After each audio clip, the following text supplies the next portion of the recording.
So you have met the panel, and the synopsis for tonight is where we're coming from, the present, but most of all, what's the future of this multi-party system? You can be part of the show on UBC, but also go to our YouTube channel and drop your comments there. Our number here is 0709 60 92 25 there, and you'll be part of the conversation here. You can tweet or you can send us a text or WhatsApp. Lady and gentlemen, you're very welcome and good evening.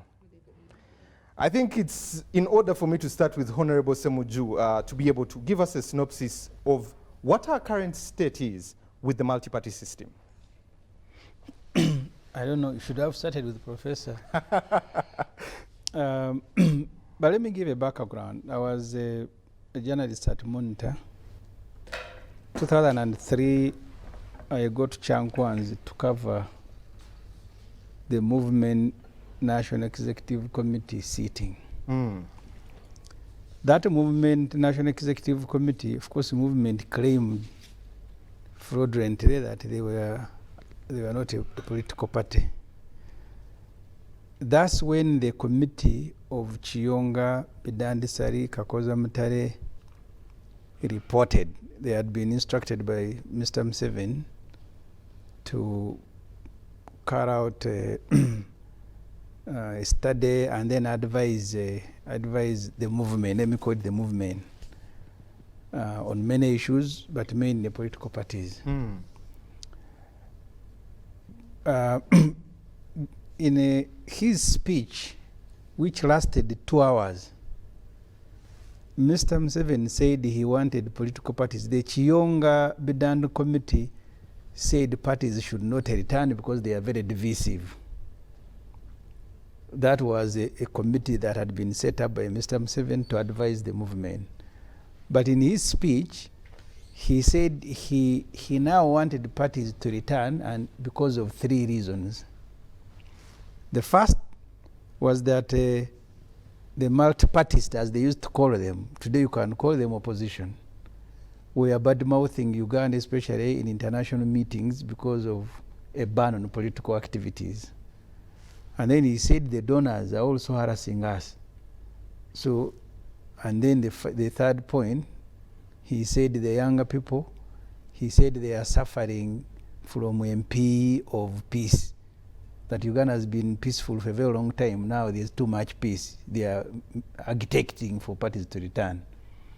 So those were the reasons being given by the head of state for parties to return. He did not say that parties are these institutions that will do the following. He said he now wants them to return because he's under pressure from donors, from the opposition, and from young people. And his campaign in 2005, during a referendum, was a campaign of to the Jeko, let them go. So those who want parties can go. For us, he said, we will start in the movement. In fact, if you remember the early days of forming the new NRM, they were toiling, are we going to be a political party? I said, no, we're not a political party. For us, we're organization. And that's how they started with the name NRMO, National Resistance Movement Organization. All this was deliberate, that parties will return in theory, but in practice, we will not allow them to operate as political parties. In Parliament, the women MPs, FDC and National Unity Platform organized the Women's Day celebrations in their constituencies. They were all beaten, from Nyakato of FDC in Hoima City to the woman MP for Metiana, the woman MP for, I think the one of Buvuma was brutally beaten by police. They did not stop at beating the woman MP, they also beat her parents. And the crime they had committed was to gather people. Yet all NRM women MPs were organizing the same functions. Today you can't address a rally. The Article 269, Professor can speak about it, that was curtailing and limiting political parties' activities at the headquarters, was removed by a court. We went for a referendum for parties to return, but Article 269 almost is still in force. So there is very little that you can do as a political party. You can't organize a rally. You cannot go to recruit people. The other day, Dr. Wesige was going to attend a conference in a hotel on oil, and they said, no, you can't speak in a hotel where there are no people, because in the past we are being accused of disturbing people who are selling tomatoes in the market. But Dr. Wesige was going in a hotel to address a meeting on oil and said he will not go. So the status, nothing has changed. Where we were before political parties returned is where we are still. You go for election, they are going to be cheated by NRM. The military and the police think they are also an organ of NRM. I was in Soroti. I didn't go to Bukedea. I was in Soroti. You are being beaten. I told the NRM chairman for electoral commission, who was moving with the military. At one polling station, they arrested the FDC agents, but the one they sent to arrest didn't even know who the FDC was. They also arrested the NRM, only to identify him at Soroti Central Police Station that this one you have brought is also ours. But they kept him until... So really, we are where we were before the referendum, before the amendment of 205 returned political parties in Uganda. There is very little that you can do. Freedom of association is in theory. If I called for a rally, I'll be beaten. The last time I called a rally in my constituency, you can imagine, in my constituency where I'm an MP, I can't speak to people. Maybe prompt visits to a market and a mosque and a church and a funeral. That's why these days, funerals have become political rallies. All the statements used to hear at political rallies are now statements at funeral, because there is almost no room to do politics in Uganda, except if you are doing politics of Mr. Museveni. His son has been moving from one district to another, a serving military officer, addressing rallies and announcing, I am coming to contest 2026, unhindered. In Isebe, he was received by the division commander. He went to Mubende, he went to Ushenyi, he went to where? So I think politics now, either you must be NRM or you must be Museveni's family to do politics in Uganda. And that's why political parties, after Soroti, we even had a meeting and said, yeah, does it make sense for us to continue in this game? So if to join a political party and you want to be active, you prepare to be beaten, to be in prison, to be humiliated. That's the politics that we are used to do now. Okay. Professor Ndebesa, let me come to you. As a dawn of history, help us do a comparison of the politics, the multi-party politics in the 60s and the multi-party politics now. Well, thank you. I think that multi-party politics, in the true sense of the word, has never been allowed opportunity to function in Uganda. Right away, I think from the 1960s, maybe for a short period of time, let's admit that by and large, the political dispensation of party competition is new in Africa. Uganda or any other African country are actually post-colonial states, and they are new, they are young. The political parties are also young, but unfortunately, I want to use the metaphor of a child. When a child is growing, he needs space to even make mistakes, stand up and fall down, and that's how to move. Unfortunately, political parties have not been allowed to grow. They have been stunted. And this is very unfortunate. So you find a situation that Uganda, since especially the 1964, parties started crossing. DP, I think, crossed, and by 1965, I think Kabaka Yeka dissolved itself and wanted to disorganize UPC from within. Since 1967, there was a de facto one-party system. I normally say that Idi Amin did not pretend to be a Democrat. For him, he didn't pretend that he was a Democrat. So he banned all of them. And in 79, there was the umbrella where the political parties were not supposed also to operate independent. They were supposed to be in that umbrella. It did not work out. 1980, we pretended that we had also returned the multi-party system, but it was not allowed space. Political parties, by and large, the executive has not allowed them, and even NRM has not allowed them to grow. So a scenario where a child is not allowed to move around and fall if need be, and be picked up, that is actually where you find that even a child, a human child, if he or she doesn't have people to play with at home, they normally delay to walk. So that's what has happened in this political order now that we have had in Uganda in the last 18 years. As he has pointed out, political parties have been blocked from growing, and that's why they are stunted. If you can't hold the rally, let me bring even another angle which people have not been talking about. Take the case of Kampala. Political parties, or indeed society generally, need to interact. You need to meet. You need to get spaces, green squares for interaction. In Kampala, all green spaces have been blocked. Kororo is now a government official space. The Constitutional Square, there are always army vehicles parked there, police vehicles.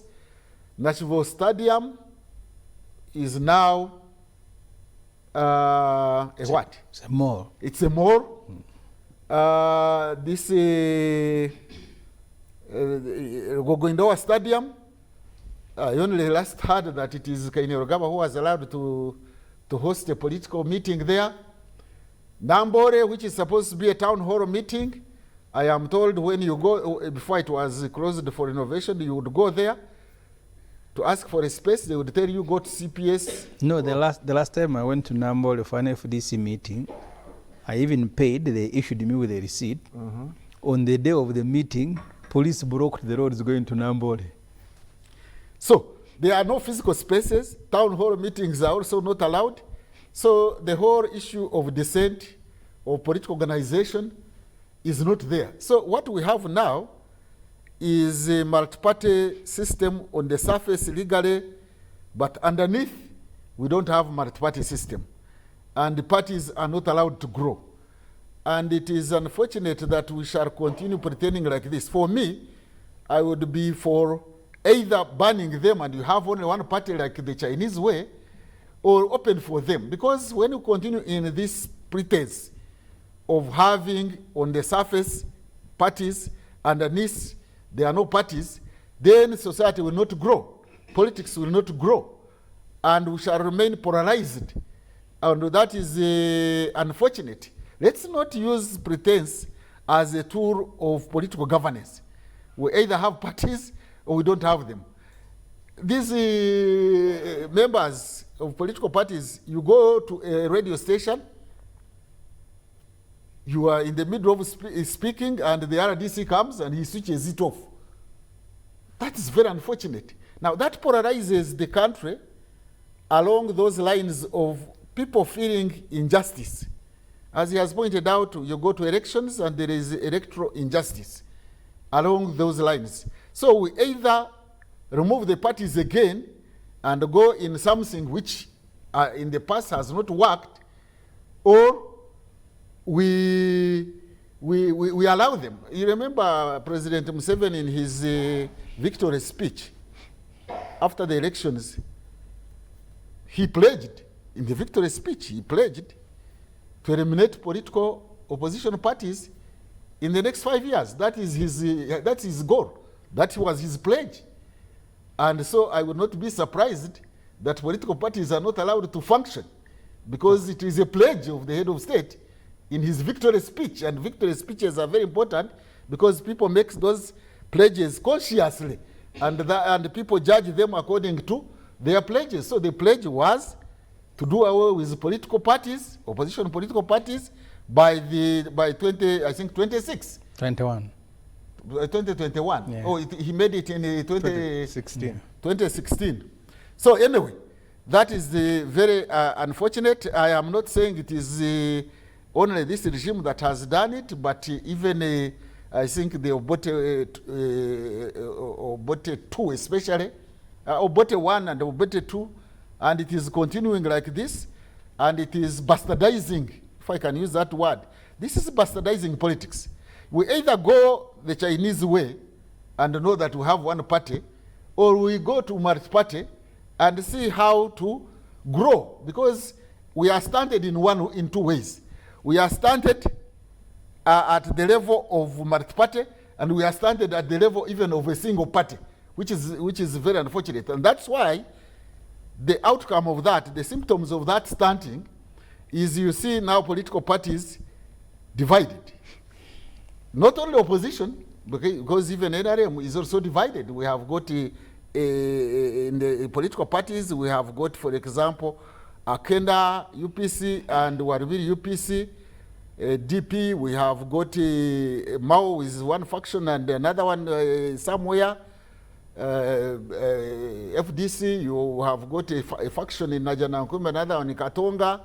NRM, we have got Museveni NRM and Mohozi NRM. So all political parties are now divided and the society is polarized, which is very unfortunate, because when you have a society as polarized as like that, and you don't aim at unifying society, then it is recipe for danger. Okay. Let me bring in Honorable Jara. Honorable Jara, your new portfolio, the signing, we see you as an independent. Honorable Ssemujju, FDC there. What's the ideology behind independence? Because FDC, we understand where they are. NRM, we understand where they are. Where does independent fall, and how does it play within the multi-party system? Well, first we need to recognize the fact that our constitution gives room for people who would want to run for an elective position, but not on a political party ticket. Yes, you can belong to a political party. It is provided for, but you can also choose to run as an independent without belonging to a particular political party. That is provided for. So if you want to understand why, of course I cannot speak on behalf of anybody can run as an independent, even including Honorable Ssemujju. He can decide to run as an independent. It is a decision he can make. And so it's by choice. It depends on probably how somebody thinks, or whatever situation somebody is confronted with. Our parliament today, the 11th parliament, has over 70 members of parliament who came on the independent ticket. More than the opposition? No, not more than the opposition, because if you bring... Just the National Unity Platform? Yes, if you... Okay, more than the main opposition political party in parliament, yes. Because the National Unity Platform has about 50 plus members. And the FDC has, I think, close to 30? Yes, close to 30. And of course, we have the Democratic Party, we have the UPC, and then we have JEMA as one member, Honorable Asuman Basilira, and we have PPP also having one member, Honorable Santa Court. So the political parties have their members. The NRM has, I think, close to 300 members. And the independent members of parliament, about 70 plus, should be around 72 or so. So these are, and when you look at the independent members of parliament, majority of them, I'm not sure if there is any who never belonged to a political party. majority of the independent members of parliament are people who belong to a particular political party, and for one reason or the other took the decision to leave the party and contest on independent ticket. So we have those who were members of the NRM before they left. I was in FDC. I left FDC and ran as an independent. And there are many others, whether from DP, from UPC, and so on. So that's but at the end of the day, it's constitutional, and you have a choice, and it's not a crime to run as an independent. I think the law, the framers of the Constitution, so that you know, naturally, as human, there would be situations where somebody would be compelled or would not want to be a party to a particular political party. So it was good that that provision was made, and it's in many countries. But there are also some countries where they don't have independent members of parliament. I think the US did not have independent members of parliament, but now, even in Germany, but now they're beginning to have members who do not carry the flag of a particular political party. So it's something that is growing, and I think it's to me, as someone who came to Parliament on independent ticket, I took a very conscious decision when I... Honorable, if I may ask, what is the ideology of independence? We know what FDC is. We also know that members that have lost in the primaries have become independent. We also know members that have left other parties have become independent. What's the ideology? What is your ideology? You see, I can give you... allow me use a statement that would appear broad. You may call it ambiguous. It's about choosing to make a contribution, okay, to your country. But in choosing to make this contribution, you don't see an opportunity of belonging to a particular political party. But in your heart, you want to make a contribution. You want to play a role in providing leadership, in you know, serving your country at that leadership position. And so what drives someone to run as independent is the desire to play a part in the development of the country through that leadership provision, but you choose to not attach yourself to a political party. So that is the driving force. You see, we had a debate in Parliament when we are looking at electoral laws. Should someone who has participated in the party primary and lost be allowed to stand as independent? Because it's not an opportunity to serve the country. It's just an opportunity to be an MP and earn money. Well, let me finish. And majority. Because can I finish? Just a second. If you have been an FDC, if you have been an FDC in the morning, and you've lost the FDC primary, in the evening you cannot be independent.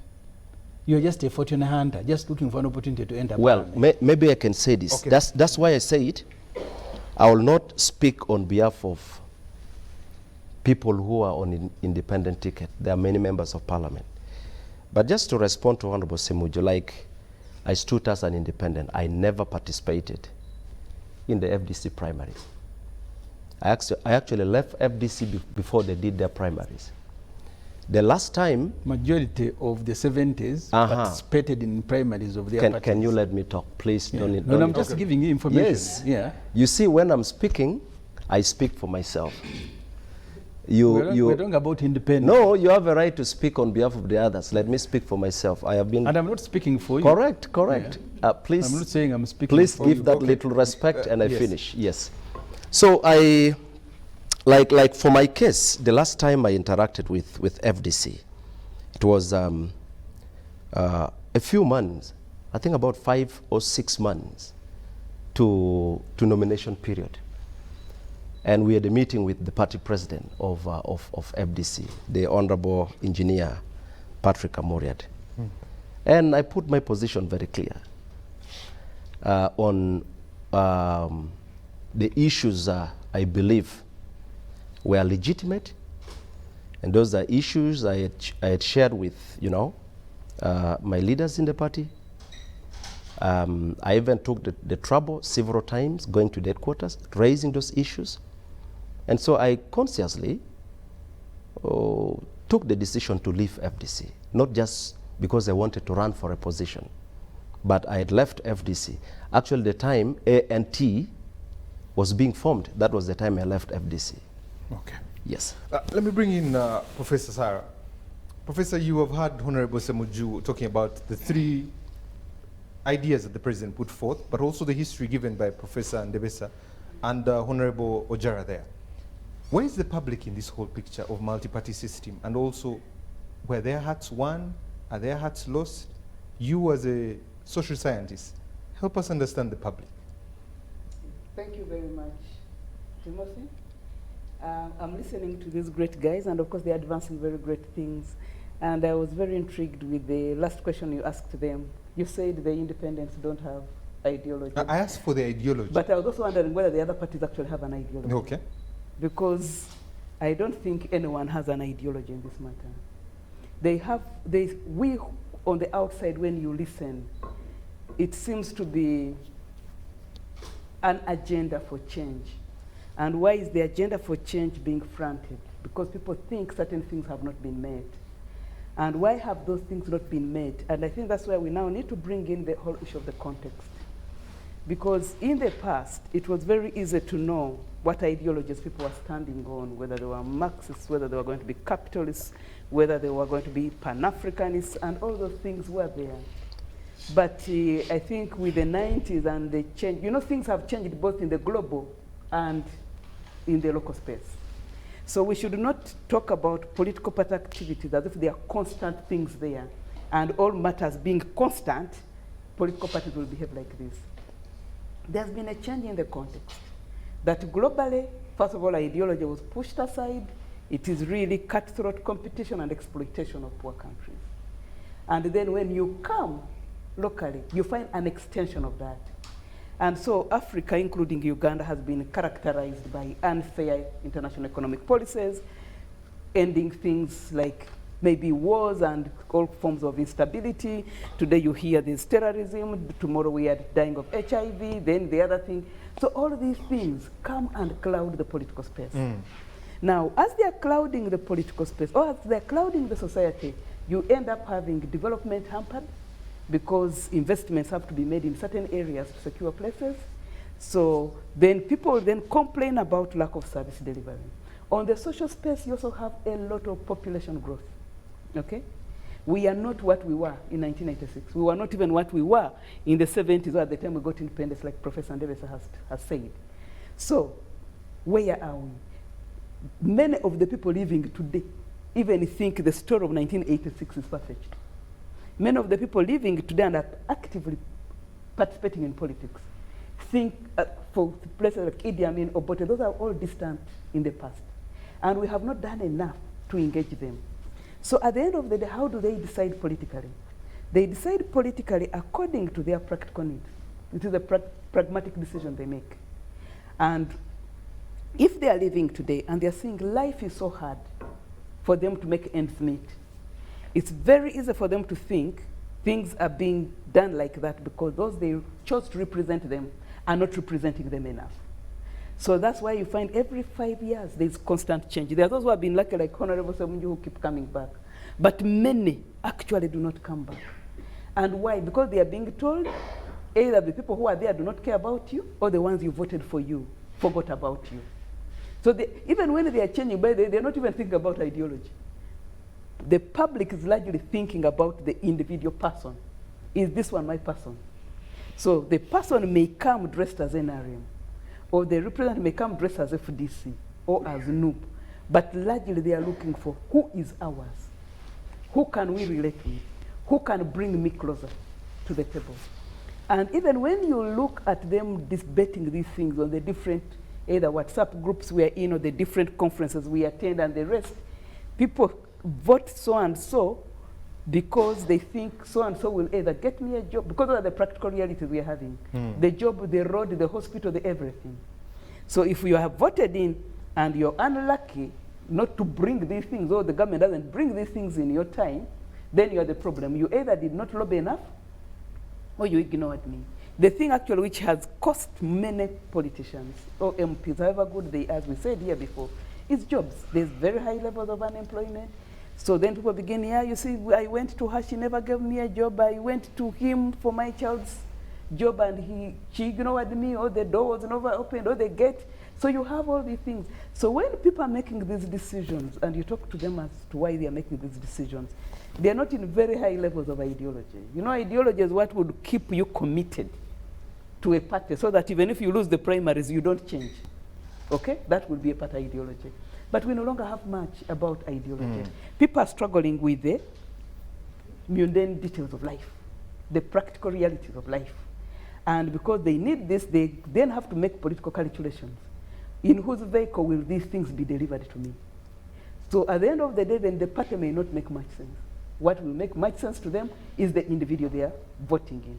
Except if that party is very good and very sophisticated and if at information dissemination, to educate the people. If you have certain publics where people will actually sit and listen to the party and let us go beyond individuals because this is the framework under which we've lost, so we need to change that entire framework. But in many places that will not be the case. And you also know that because of places where there's a lot of poverty, people also get bottled. Okay, there are those practical things given. We all know when you go to Kampala, you'll forget us in your gated compounds. But what can you give me now?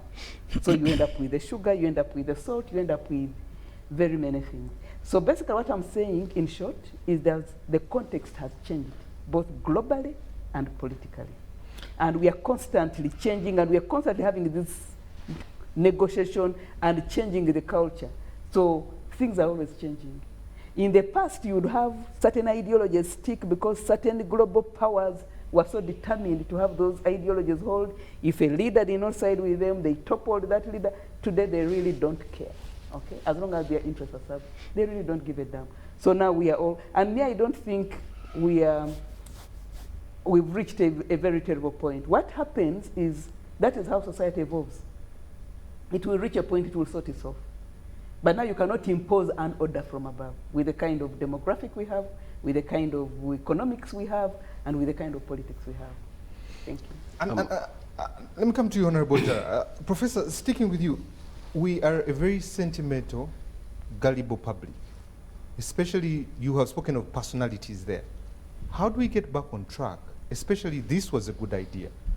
And do we understand the democracy and the multipartyism that is here? You see, when you say getting back on track, you assume there's a particular standard against which you're measuring us. So which standard are you using? Because I know many of us elites want to read what's happening in the US and therefore we want to measure Uganda according to that. Or what's happening in Europe and you want to measure Uganda according to that. But supposing Africa is different. And you see, we want to either we are looking west or we are looking east. Okay?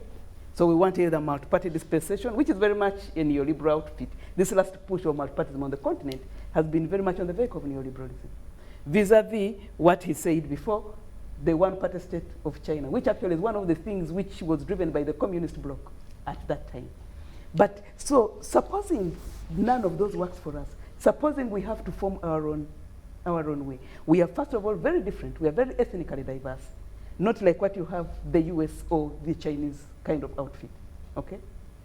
We are very diverse, very different levels of economic development, very different ways in which we are being bashed by the global powers we want to emulate. So I don't want to think we are off track. I think these are the pangs of labor. I think we are going through Africa forming itself. I know in the past we were very much on a Pan-Africanist move, but we were so disrupted out of that. That actually we are going to take time to get back there. Although I've seen when you go on many global conferences on the continent now, everyone's talking decolonization, everyone's talking about Pan-Africanism, people are trying to say, the general discourse now is we've been shortchanged by the West and the East. Can we find ourselves Our identity. Can we determine our identity? What do we want as an African people? What works for us? If something in the West works, bring it. If something in the East works, bring it. But if we begin saying that we've gone off track, we've lost the way, we are assuming that there was a particular way we must go. We are assuming that there was a particular path we must follow. Therefore, we have fallen off. Supposing we have not fallen off and this is our path, how do we improve it? How do we straighten it? And we'll get to that part of solutions and how we're Well, I just wanted to, fortunately, Professor Sally just talked about a few of the things I wanted to say. You know, there is that temptation of, when we look at politics and issues of governance, there is that temptation of trying to think, keeping in our mind, you know, the Western concept of politics. And so when you even talk about ideologies and all that, people want to, you know, begin to look at how the Western world, you know, conceives that, and so we should think the same way. You know, when we talk about ideologies, we are looking at ideas, we are looking at ideals. Mm-hmm. We are looking at the things that drive us into issues of governance, into participating in you know, electoral politics and all that. So we need to begin to think like us, not thinking like them. And in this case, I am meaning the Western world. So if you want to understand what drives a political party, what drives individuals, then you need to look at what are the things that this country is, you know, is faced with. What are the things that the people of this country are faced with? What are the challenges? And what do we want to address? And so you should look at every political party starting from that angle. And then you will begin to understand what FDC stands for, what the NRM stands for, what NUP, and all these other political parties, including those who decide to run as you know, individuals, so not belonging to political parties. But there is something that I wanted to, and when Professor started, you know, when you look at this country, not just right from independence time, let me not talk about the 60 years or so that this country has been, you know, governing itself. Let's look at what is going on. Recently, I interacted with a friend whose son was running for an elective position in a school setting. And it was shocking because even in our schools now, children who are running for these positions, prefectorial positions, are beginning to copy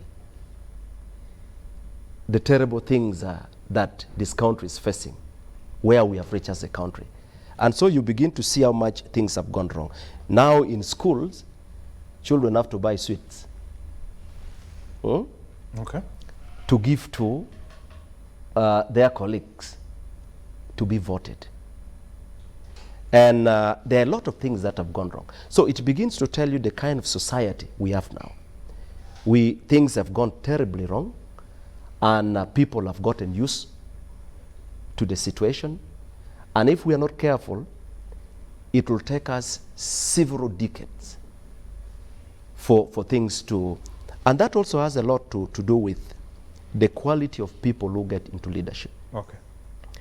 It has a lot to do with the kind of people who get attracted, because the moment things go wrong, it attracts any kind of passion. And so it leads, we end up getting away from the real issues that we should be confronted with.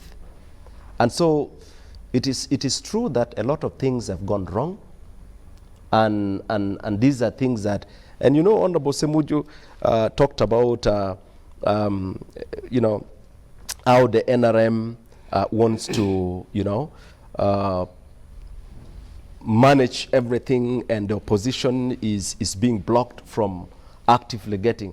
These are things that are real, they are true. But you see, there is a problem in, just like Professor put it, a problem in every political party where we have these bad practices. Okay? I remember sometimes back when I was still in FDC, we had our delegates conference. Some of the things that happened were not good. And so where the country has reached. What were those things that happened? Well, can I finish? You like interrupting people. No, you have said there are things. You're talking about FDC. Well, I will talk. You left, so I will talk. If you want to hear, I will please talk. do so. Hey, but you're not going to dictate how I should talk, so slow down. No, the moment you speak about FDC, you are enlisting my response immediately. Well, you can respond, but if you want to hear. I speak for the FDC. Well, it's good to know you speak for. You can speak. I will also say what I know. So, so what I see where we have reached, even if another political party takes over, comes in now, if as a country we don't put the amount of energy required to correct things, irrespective of whatever political party you belong, even if FDC comes to power tomorrow or nope, we are likely to have the same situation or even worse than what we have got. So there is a problem. Who is going to put us on the right track and how? Well, you know, so Professor, solving a problem starts by acknowledging that indeed there is problem. Honorable Jara, let me bring in Honorable Ssemujju. You have had some of the problems there, but let me ask, can political parties get past the personalities? And also, what's the ideology of FDC that Ugandans should really rally behind you? Let me start with the last question. I have interacted with mainly the diplomats from the West. They're going to ask the same question in every meeting. The last time I went to meet political attaches at all these embassies, we used to meet at either Netherlands or at Belgium embassy. And they're saying, but your ideology is not different. I said, you see, you just want to sound knowledgeable. Does the ideology of NRM mean stealing? We need to deal with the basic things, even before you take us to the ideology. Because even if we are of the same ideology, there is nothing that will stop me from competing, even if all the parties in Uganda are of the same ideology. Many people assume that the competition must be competition of ideologies. Not necessarily. You can be of the same ideology, but also you compete for an opportunity to be the one to either lead the country or to serve the country. But that's a question I have faced it many times. And this is what I've told them. So assuming, because they usually ask ideology and a program. Are your programs different from Museveni? I say, no, even if they are not different, does the Museveni NRM program include corruption? Does it include brutalizing people? So I said, you see, Uganda needs to deal with the basic things even before you go to the ideologies. Even before I became a politician, and when I was in the media, you read all the manifestos of political parties and they are saying the same thing. All the manifestos, NRM, DP, FDC, if they say the same things, you mean they should not compete because the competition is not a competition of idea, it's a competition of implementing that very idea. If you read NRM, they are against corruption in theory. But in reality, NRM now means corruption. If you are appointed to an office, you help yourself the way you like. And that's why you have had all these fellows going to steal Bavat. Because they think the moment you get into a public office, it is a platform for you to pick as much as you can. So therefore, me, I don't, and it's a debate I have avoided. I don't want to begin answering. My ideology of FDC is center-left, is right. I am different from NRM. No, that question I don't answer. In fact, for me, it is immaterial. I want to deal with the basic things in Uganda. The basic things is mismanaging the country. And I don't think many people want Museveni out of power, want him because he is of a bad ideology. Nothing. They want him out of power because of mismanaging the country, because of stealing of public resources by the NRM, which is now, by the way, the official ideology of NRM now. If you want me to, it's stealing public resources. If we are in the West, this government should have collapsed with Mabat long ago. So therefore, the issues to deal with for me at the moment are not issues of ideology, are issues of learning how to compete, how to hand over power. We was talking about German and US. Ghana, under Rawlings, did things that worse than what Mr. Museveni and his government have done. They used to load people in a helicopter if you compete against Rawlings and then throw you in the ocean. But they sat down as a country and said, you see, this is the cutoff. We need now to compete in a civilized way. And people think that transfer of power is a simple thing. I met a minister in Ghana who told me the day they lost the power, they didn't even know how to hand over power to a group that had emerged victorious. They had to hire experts, and that's how they came up with a law on transition, and then sat down. So for me, I want to deal with the basic things. When we have learned how to manage ourselves properly, don't shoot people on streets during elections, don't beat the look at the last general election. I was in charge of the FDC nomination. My candidate was grabbed by police. We had gone for prayers at Najanankumbi. The presidential candidate was grabbed. He arrived at a nomination center without shoes. The Honorable Chagulanyi was beaten as we were leaving. They had to put him in a police van. In my own case, I was driven in a police van to go for nomination. They grabbed me near the division headquarters in Ichira. So these are the things for me I think we need to deal with. The competition at the electoral level, whether you are center-left, whether you are communist, those things, they sound alien to the ordinary person who thinks the country should be managed better.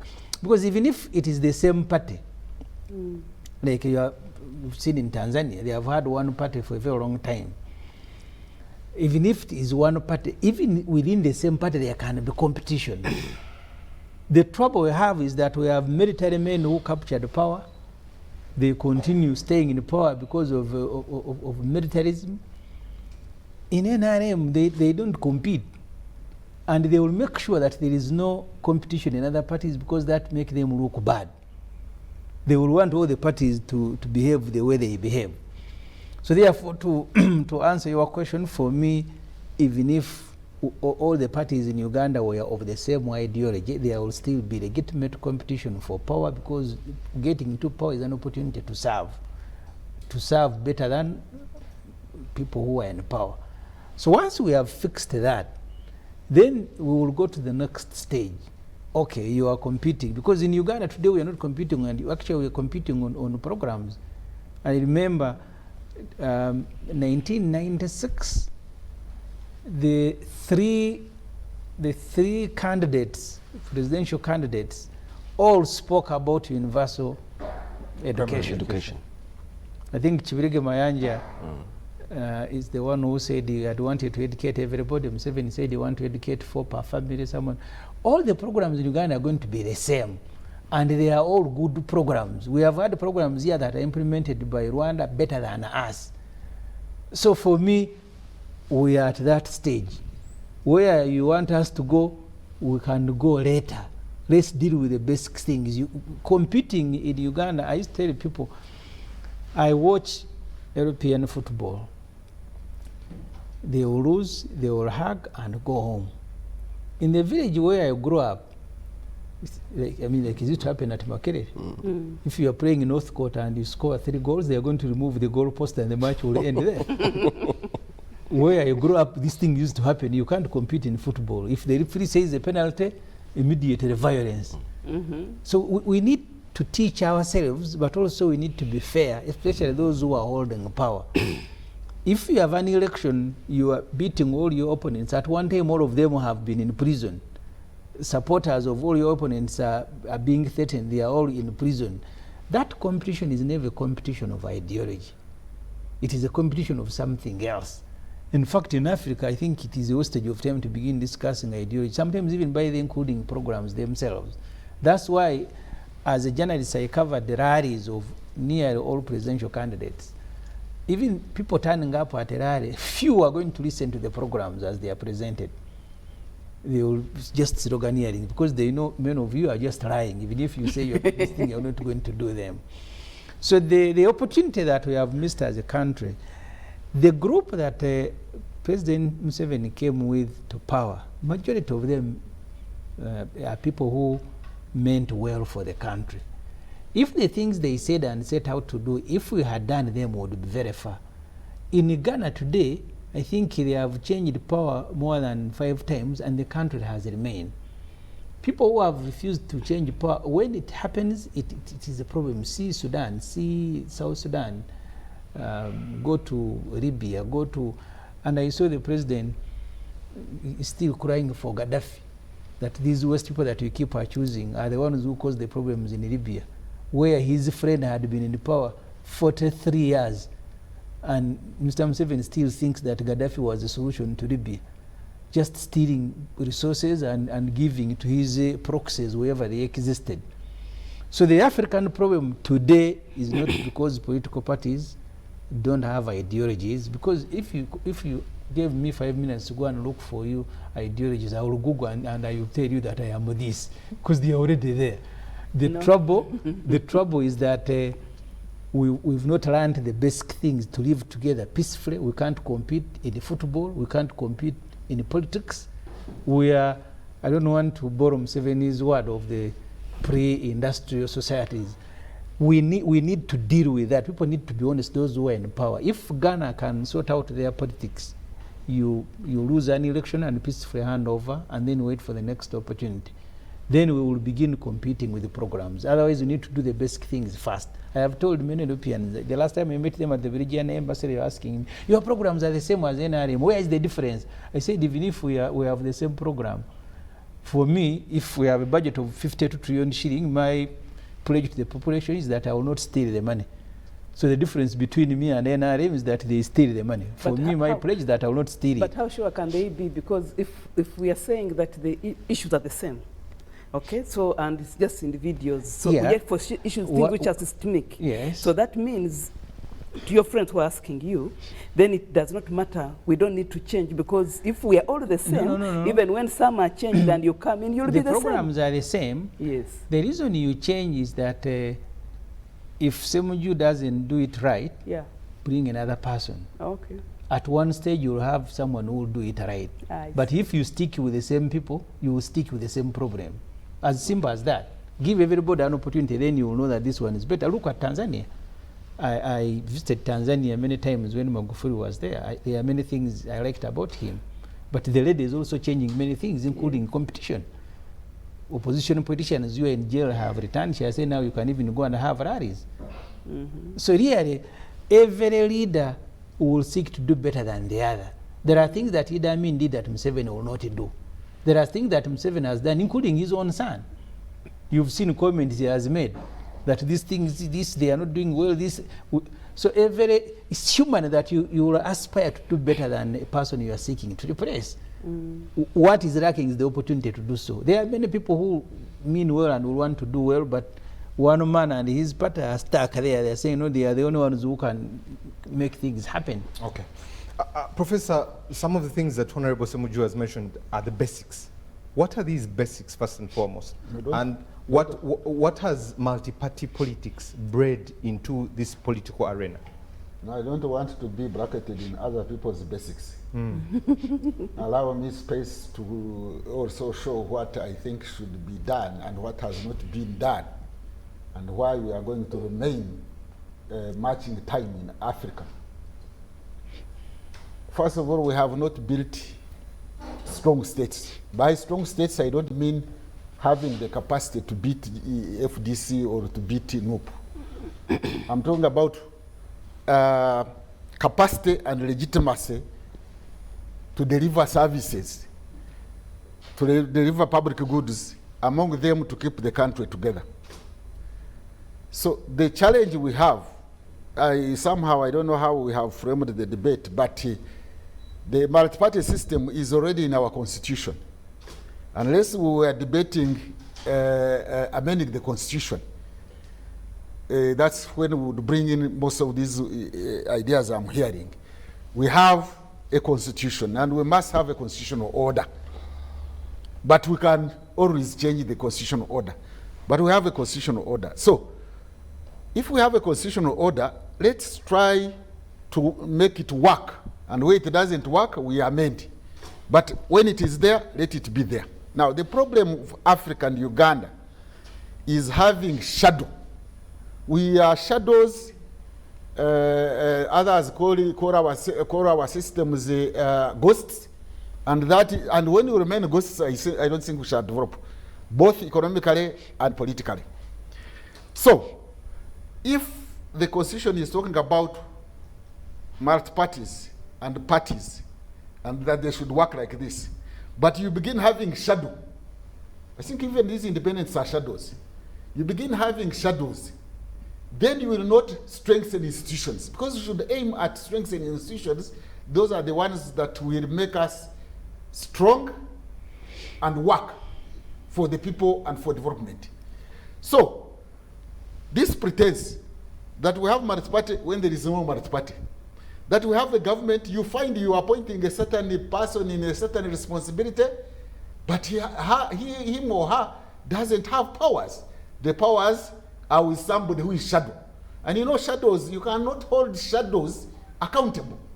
That's where we are going wrong in Africa and in Uganda.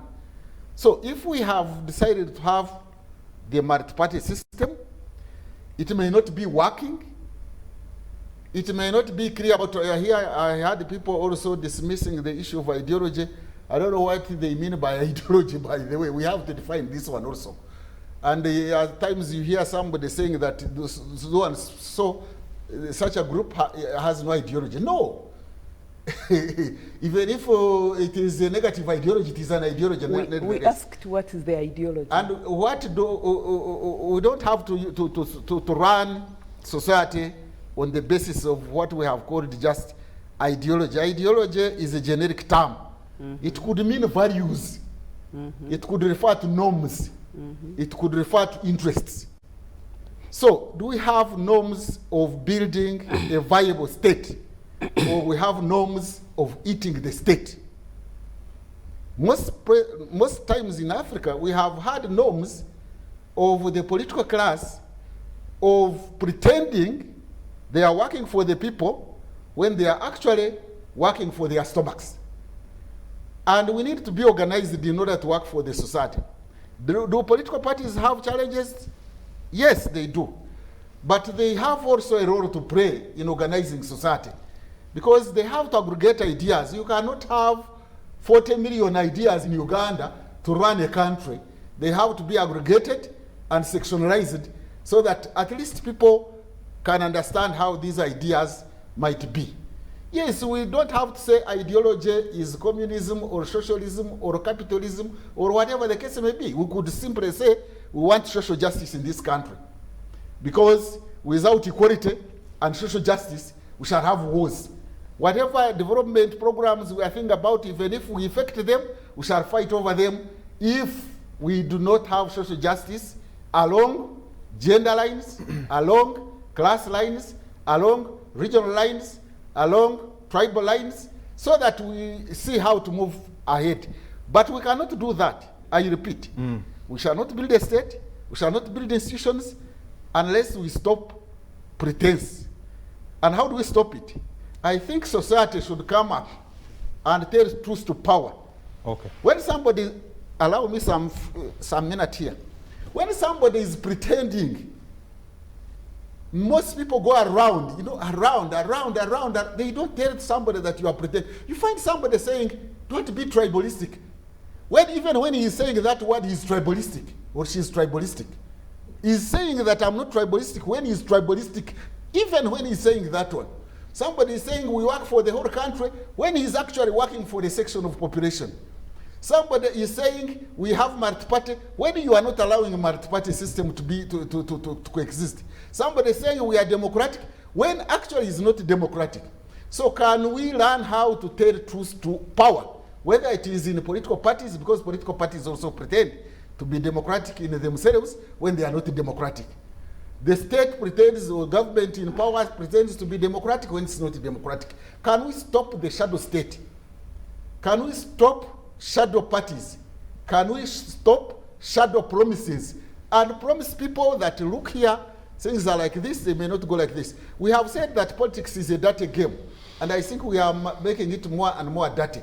But those who are competing for power, I think, have that norm of survival, individual survival, and yet we want to provide public goods and collective services. Okay.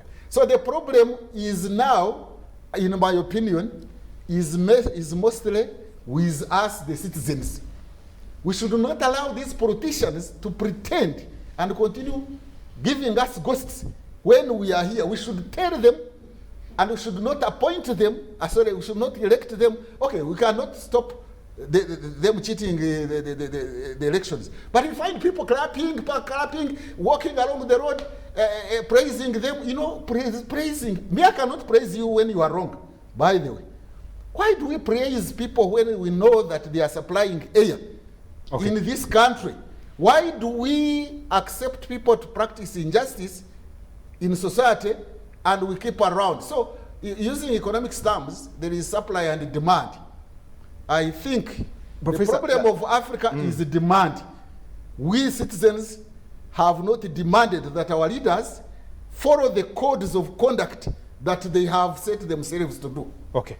Let's take a quick break, and I'll come back and read some of this feedback here. But the synopsis has been done, the background and where we are. Now let's find solutions when we come back from this break.